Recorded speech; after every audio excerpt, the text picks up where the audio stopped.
अस्सलाम वालेकुम नाजरीन। कराची में एक जलसा हुआ और उस हवाले से चंद तफसीलात यकीनन आप हासिल कर चुके होंगे, लेकिन कराची के जलसे के हवाले से नाजरीन एक बात बताना ज़रूरी समझता हूँ, और वो ये कि इसमें मौजूद लोगों की तादाद इस कदर ज़्यादा थी कि इसका अंदाज़ा लगाना भी मुश्किल होता जा रहा है। चुनाचे तहरीके इंसाफ के अपने ही जलसों के साथ कराची के इस जलसे का कंपैरिजन करने की कोशिश की जा रही है। यानी आप अंदाजा लगा लें कि 12, 13, 14, 15 सियासी जमातें मिलकर भी इससे आधे के बराबर भी जलसा नहीं कर पाए हैं कराची में। और कराची में डेफिनेटली इमरान खान साहब के साथ कोई ऐसे जागीरदार शामिल नहीं हैं, ऐसे सरमायादार भी शामिल नहीं हैं, ना ही कराची में इमरान खान साहब की हुकूमत है।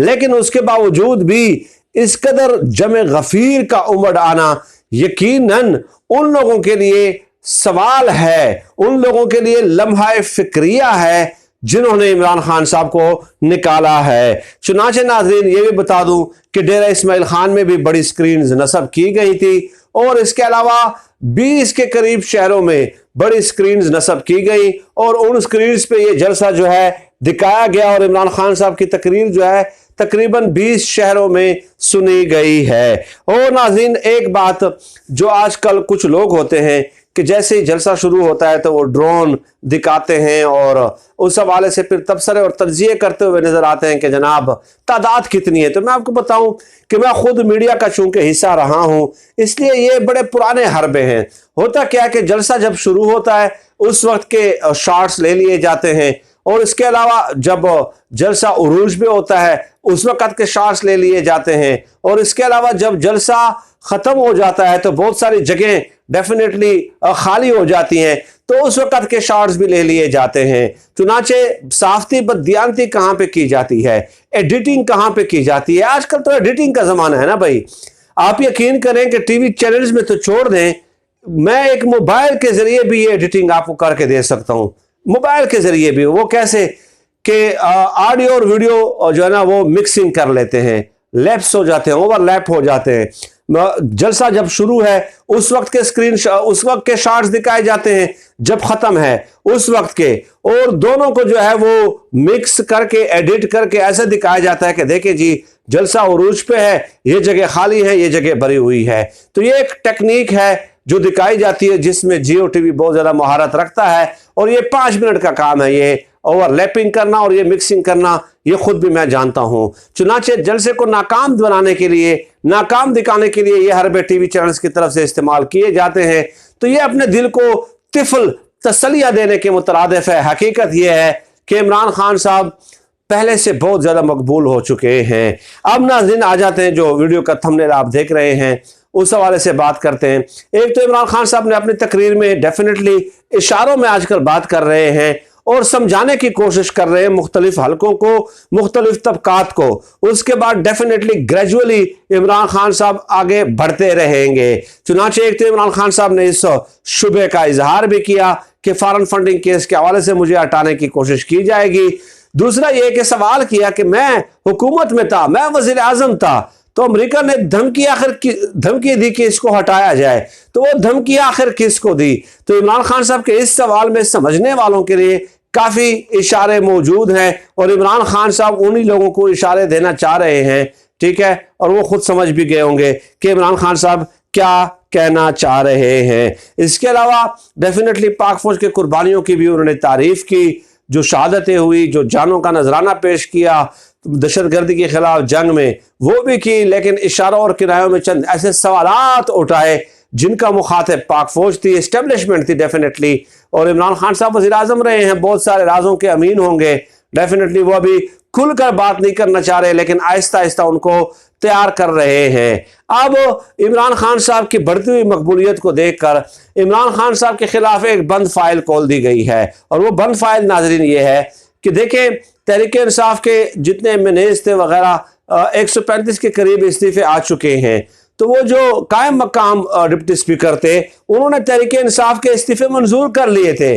अब चूंकि राजा परवेज अशरफ स्पीकर बन गए तो उन्होंने दोबारा वो फाइल खोल ली इस्तीफों वाली, और उस फाइल को, इस्तीफों को जो है एक प्रेशराइजिंग टूल के तौर पे इमरान खान साहब के खिलाफ इस्तेमाल करने की कोशिश की जाएगी। चुनाचे लालच दिया जाएगा, धमकियां दी जाएगी, हर तरीके से मुख्तलिफ MNAs को, मुस्ताफी MNAs को जो है ना राम करने की, जेर करने की कोशिश की जाएगी कि किसी ना किसी तरह इमरान खान साहब को अलग किया जा सके, आइसोलेट किया जा सके।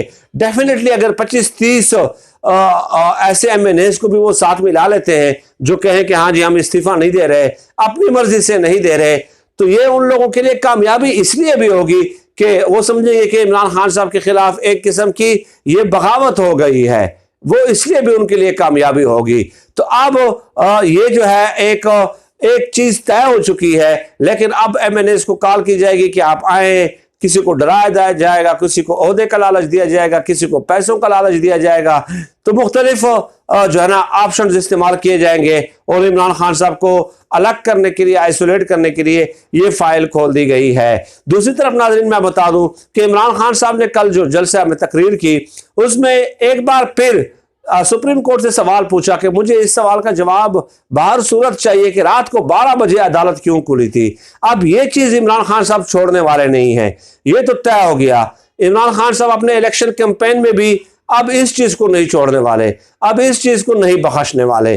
चुनाचे इमरान खान साहब ने यह भी सवाल उठाया कि जब खुलेआम हॉर्स ट्रेडिंग हो रही थी, लोगों की खरीदो फरोख्त हो रही थी, पैसे देकर मेरी हुकूमत को गिराया जा रहा था, सिंध हाउस में लोगों को कैद किया गया था, उस वक्त आपने सो मोटो नोटिस क्यों नहीं लिया?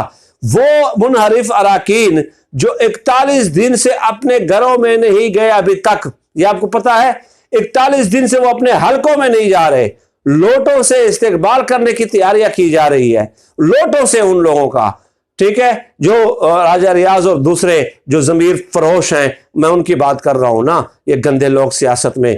तो उनके हवाले से इमरान खान साहब ने ये सवाल किया ना, और जेन्युइन सवाल किया, 100% जेन्युइन सवाल किया। सवाल करना आपका बुनियादी हक है, ये पाकिस्तानी कौम सवाल करती है, और ये इमरान खान साहब ने सवालात उठाए। और ये भी हकीकत है कि वो 41 दिन तक अपने घर भी अभी तक नहीं जा सके हैं और जाएंगे भी नहीं, क्योंकि इमरान खान साहब जिस तरह मकबूल हो रहे हैं और नैरेटिव बिल्ड कर रहे हैं, उसके बाद सबके चक्के छूट जाने हैं। बल्कि मैंने तो यहां भी देखा कि नून लीग के अपने एक खास इजलास हुआ है, उस इजलास की कहानी मैं आपके साथ शेयर करूंगा।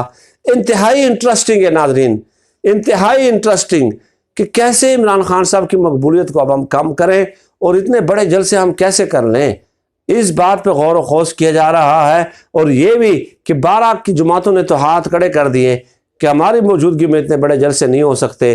तो उसके बाद एक शख्स ने मशवरा दिया कि करना क्या चाहिए, वो मैं आने वाली वीडियोस में इंशाअल्लाह ताला आपके साथ शेयर करूंगा। सरदस्त इतना ही अल्लाह पाक से दुआ है कि अल्लाह पाक हमें खल्क़ खुदा के लिए आसानियाँ पैदा करने की तौफीक अता फरमाए। आमीन या रब्बल आलमीन।